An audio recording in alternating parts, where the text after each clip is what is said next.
කොහෙද මොකද්ද උනේ? මම උදේ නුවර ඉඳලා රඹුක්කන ගියා වැඩකට. රඹුක්කන ගිහලා එන ගමන් මේ දැන් පැය දෙකකට දෙකමාරකට විතරදී මම කායක නැවතුවා මෙතන උදේට කාල නැගිටලා තේක පොඩ්ඩ.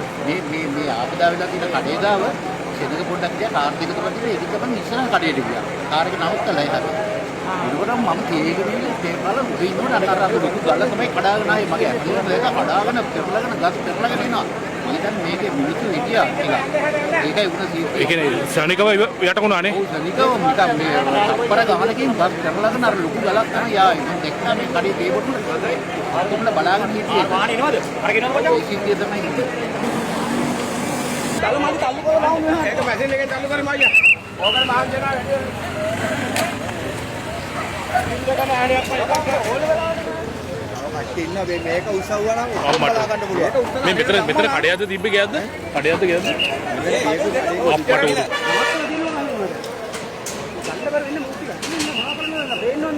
අයියේ මෙතන කී දෙනෙක් විතරද සාමාන්‍ය කී දෙනෙක් කඩේ වැඩ කරනවද නැද්ද? අයියා නේද 4-5 දින කඩ කරා. ඒකට මේ කඩේ අයිතිකාරය ළඟදී ඔක්කොම ඉන්නවලු. ඒ කියන්නේ අයියා කී විතරද මේක වෙලා තියෙන්නේ ඔය? ඈ අම්මට සිරි. කී දෙනෙක් විතර තව ඇතුළේ ඇද්ද? දේවොන්නාප කට්ටිය විතරයි දැන් දෙන්නේ දේවොන්නාප කට්ටිය. ඔව් බර තියෙන අපි මෙහාට ලෙමු. මේ ඔය කට්ටිය අන්න කරුණා කරලා.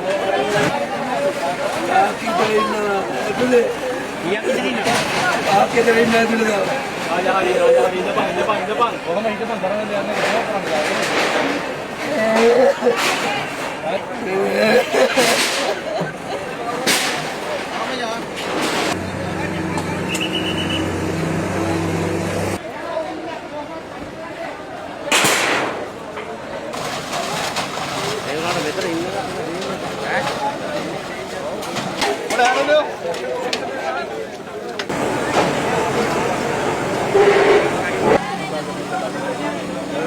Gracias.